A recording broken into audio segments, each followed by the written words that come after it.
श्री स्वामी समर्थ.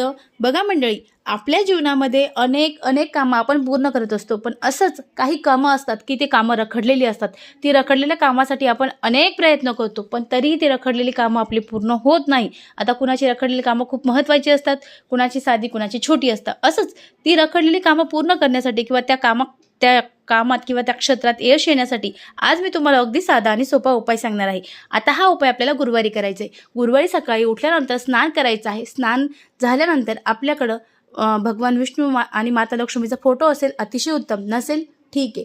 त्यानंतर देवपूजा झाल्यानंतर आपल्याला देवाजवळ धूप दीप लावायचा आहे, देवाला नैवेद्य दाखवायचा आहे आणि त्यानंतर देवाजवळ बसूनच आपल्याला श्री विष्णू सहस्रनामाचं पठण करायचं आहे. फक्त एक वेळेस. तुम्हाला वाचता येत असेल अतिशय उत्तम, नसेल तर तुम्ही यूट्यूबला लावा आणि श्रवण करा. तुमच्या जीवनात कितीही रखडलेले कामं असू द्या, ते पूर्ण होत नाही. तुम्ही फक्त हा उपाय 5 गुरुवार करा, तुम्हाला 100% याचा फरक पडेल. श्री स्वामी समर्थ.